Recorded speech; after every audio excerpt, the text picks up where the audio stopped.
again, and welcome back to my kitchen. In my last couple of videos, I have been talking about homemade biscuit mix, and I shared a video with all of you on impossible pies, and Amber May had devoted the entire month of April to amazing homemade biscuit recipes. And one of my recent videos was on impossible pies, which was her recipe of turkey, mushroom, and Swiss impossible pie. Now, this is a wonderful savory meal pie. Okay, it's a main course pie when you're eating lunch or dinner or supper, or whatever you want to call it, with your family. You can literally gear these pies to anything you want to. You can make a breakfast pie. You can make a light lunch pie. You can make a heavy and hearty supper or dinner pie. You guys, the possibilities of these things are absolutely endless. And it is one of those things that I have personally been doing in our home for years and years and years. And today I would just like to share another flexible impossible pie with you using that homemade biscuit mix filling, which, you know, you go ahead and you make your homemade biscuit mix, dry mix. And the filling for these impossible dinner or mealtime pies, where you put like a combination of meat and vegetables and possibly cheese, and then you pour this biscuit type filling over the top of it. The combination of that biscuit filling, I always use a 10-inch pie plate. All right, this is just my impossible pie plate for most things, and particularly for my big meal main course impossible pies. It's a 10-inch. It's about 1.5 inches deep. And so I generally will use about a pound of cooked meat in there with various vegetables and cheese and just whatever I'm in the mood for. But in using that larger pie plate, I generally have to make a recipe and a half of the biscuit liquid filling mix. And what I do is I use, for the biscuit filling mix, I use 3/4 of a cup of the dry homemade biscuit mix. I use 3 eggs and 1 1/2 cup either fresh milk or canned milk or evaporated milk or home canned heavy cream, whatever you want as far as that milk product is. About 15 or 16 ounces, which is 1 pint. But anyway, and so, you know, I blend that up, the biscuit, eggs, and milk. I blend that up in the blender. And then to my greased pie plate, I just add pretty much whatever ingredients I'm in the mood for. And so today, I would like to share my recipe for a Rueben impossible pie. Now, most of us know what a Rueben sandwich is. Most of us know what, like, Rueben balls are. You know, you go to your favorite restaurant or restaurant and bar, and they have wonderful little Rueben balls that, you know, you dip in the Thousand Island salad dressing. Well, anyway, so I do this in a meal-size impossible pie. And what I use is I use my home-canned corned beef for this, all right? And today I have a quart of home-canned corned beef. I drain it, and then I do heat it in a pan, just, you know, a saucepan, just to make sure that I've gotten all of the excess fluid drained off of it. So for this impossible Rueben pie, I guess what I'm getting at is you want pre-cooked, no matter what the thing is. You know, you either already roasted your roast in the oven or you have home canned corned beef. You want pre-cooked corned beef that is pretty much as drained and dry as you can get it. And then you want, of course, sauerkraut. And I have home fermented sauerkraut. You can buy your sauerkraut from the grocery store, that's fine. But what I do is I drain my sauerkraut super good. And when I say drain it, I drain it and I squeeze it. You can see that I have made these little balls, and I will loosen these up to evenly spread them in the pie plate. but I want as much moisture out of that sauerkraut and meat as what I can get. And then, of course, with a Reuben sandwich, yeah, you have your roasted corned beef, you have your wonderful sauerkraut, and then you always have Swiss cheese, right? So I have just recently used up my last block of Swiss cheese. Actually, it was just a few days ago when I made the turkey mushroom and Swiss impossible pie of Amber's. I used up the rest of my Swiss cheese. I am far enough from town, I don't feel like running into town just to get some more Swiss cheese. And so I just went into my refrigerator and I got whatever type of cheese that I want. And this is all part of that flexibility, you guys, all right? Now, a classic Reuben sandwich does have Swiss cheese, and it lends an amazing, distinctive flavor. But you can technically use whatever cheese you want to, or whatever cheese you have on hand. And so I personally happen to have some Colby Jack and some Pepper Jack. And so I just went ahead and I shredded both of those cheese. I've got a combination of that in my bowl. And I'm just going to show you how easy it is to just assemble one of these pies. And again, I just want to say, flexibility. You can create any sort of an impossible meal pie that you can imagine. I have done broccoli and cheese pies. I have done cheeseburger pies. I have done Alfredo type pies. These things are so flexible. So I'm just going to aim you down and I'm going to show you what I got going on. Again, I am using a little bit larger pie plate. This is a 10-inch pie plate and it's about 1.5 inches deep. And I have sprayed this with non-stick cooking spray. In the meantime, I have preheated my oven to 400 degrees. All right, so my pre-cooked, pre-roasted, or pre-canned corned beef. I have just drained that as well as I possibly can, and we are just going to go ahead and we are going to just place that in our pie plate. And yes, I do kind of break apart. Now, I'm using canned meat, and so, you know, sometimes things kind of stick together and whatever.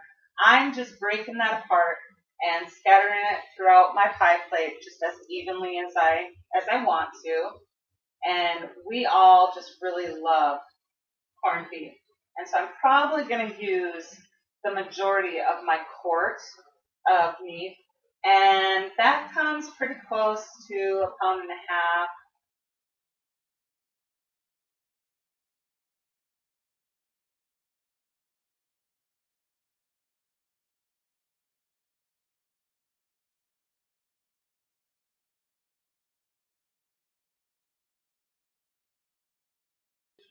I've got a quart of my pre-canned corned beef here, and I'm just going to scatter that throughout my greased pie plate.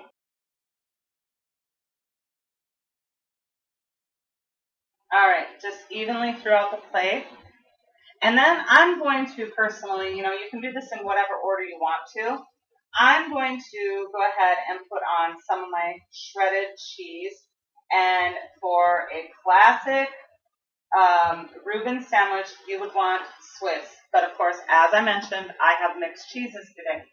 And then I'm going to go ahead and I'm going to scatter on some of my very well drained, and I squeeze this to get all of the juice out of it. I'm going to scatter on my very well drained sauerkraut. And I've got a couple of different fermented batches. I had a little bit left over in a quart jar, and then I had a big gallon jar. And so some of it is a little different colored, just because some of it had purple cabbage and also carrots in it. And if you wanted to, you know, you could go ahead and you could add any kind of vegetable that you wanted to this too. And if you don't like the taste of sauerkraut, you can actually just add canned cabbage, just plain canned cabbage to this. You could add cabbage and carrots and celery and onions, just for like a classic Irish stew type thing. You guys, these are just so super, super flexible. All right, so on top of my sauerkraut, and I'm just putting these things on with my heart, you guys. There really is no right or wrong on measurements as far as your main ingredients go. So I'm just going to go ahead and I'm going to put just a little bit more of that cheese on there before I pour on my Bisquick liquid filling. All right, I'm reserving a little bit of cheese for after I bake the pie. Then I'm going to put the extra cheese on top and just allow it to melt. But in my blender, like I said, I like to make a recipe and a half of this, and it's 3 eggs, 1 1/2 cup milk, and 3/4 of a cup of your homemade Bisquick mix, all right? And I just, I've already buzzed it up in my blender. It's been sitting here while I'm gabbing at you and showing you what I'm doing, so I'm just kind of remixing it by hand. But over all of those things in your pie plate, you just go ahead and you pour on that wonderful Bisquick Impossible Pie filling.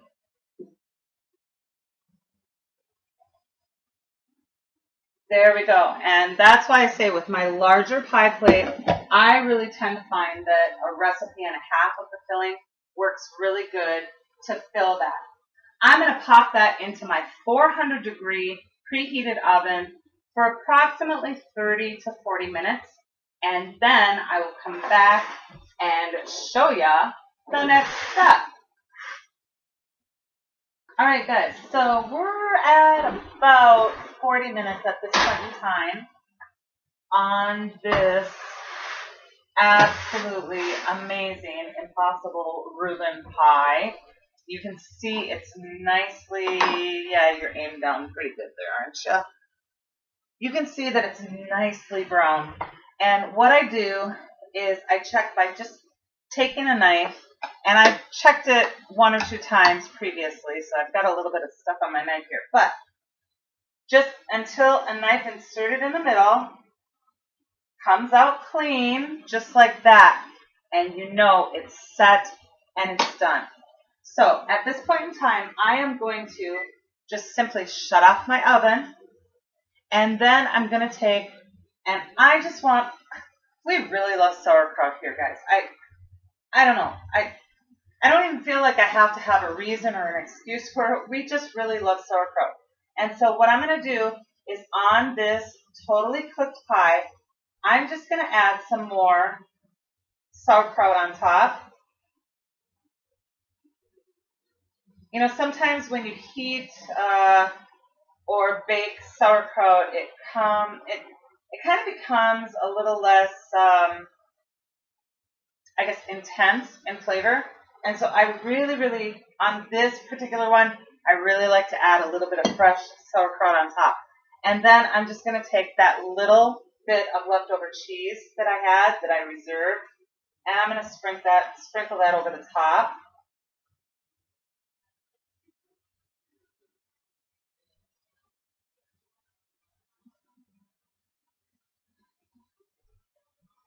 Oh, that wonderful cheesy goodness on top of there.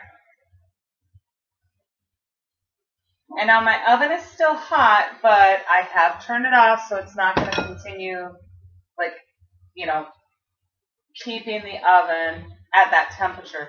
It's still really warm in there, really hot in there, but I've turned it off. And so what I'm going to do is I'm just going to return this pie to the oven for about another 10 minutes or so.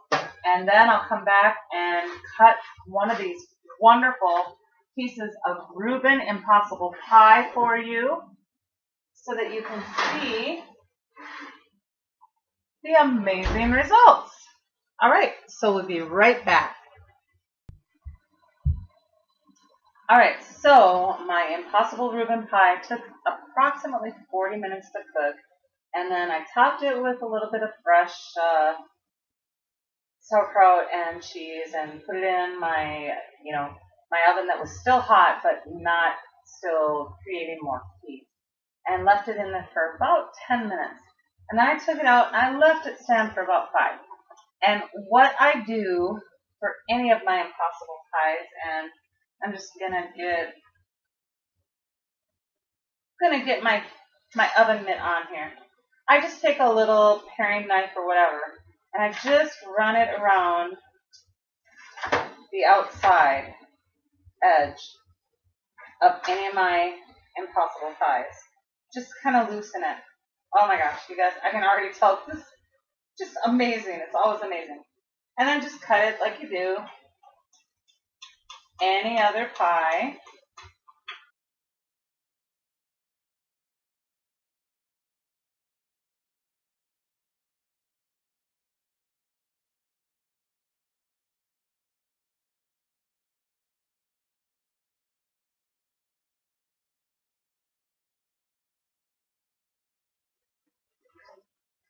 All right. That's not one of my favorite ones. We all have our favorite tools. So this is my favorite tool. So, just anywhere on your pie, of course, you just want to go ahead and make sure that everything is cut well.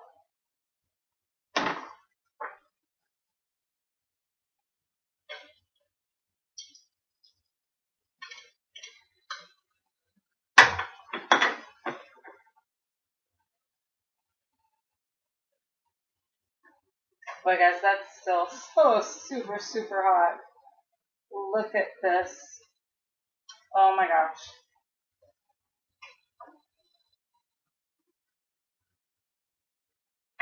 Have a little bit of that corned roast beef. I'm just going to take and get my little end piece of my pie there. Oh, my heavens, you guys, I wish there was smell-o-vision. Honestly, I really do. This smells amazing. I'm going to point it down just a little bit at this. And of course, in fine Rueben fashion, I always have a little bit of Thousand Island salad dressing. So let's just take this and drizzle some over the top.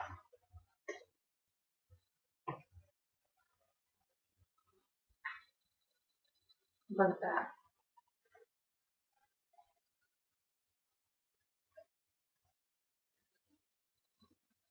All right. Absolutely amazing. Heavenly. It's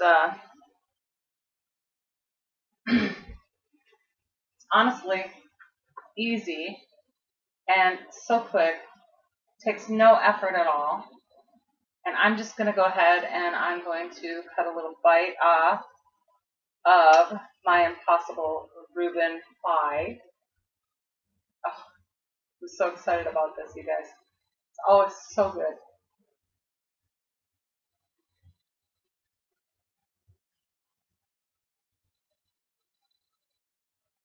With that sauerkraut on the top, I'm kind of scared because, you know, in that hot oven, it gets pretty toasty.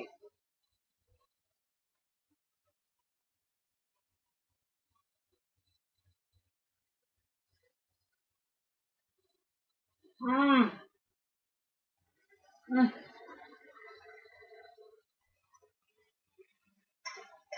Oh.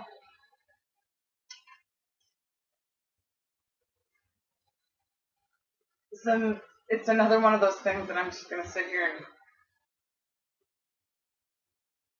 just enjoy. Oh my heavens.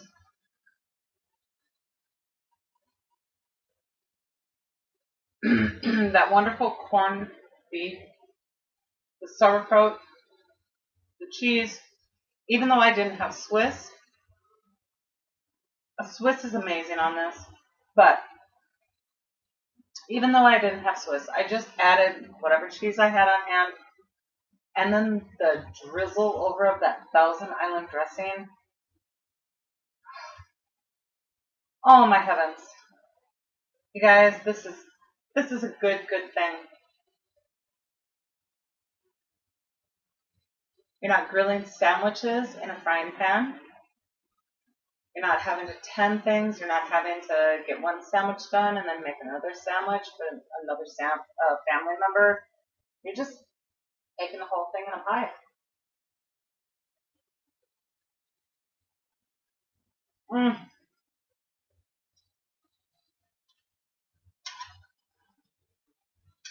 And mom or dad or whoever it is, auntie, grandma, whoever is making that meal, doesn't have to be at the stove fixing and tending through the entire meal. Everybody gets their sandwich, they eat it, they leave the table, whatever. You bake this in one complete pie, and everybody gets to sit down and enjoy it together. You guys, impossible pies, whether it's a meal pie or a dessert pie, such a very, very good thing. I really want to encourage you to explore this more because they are amazing and the possibilities are endless. Thank you for joining me again today. God bless you all. And happy canning, everybody.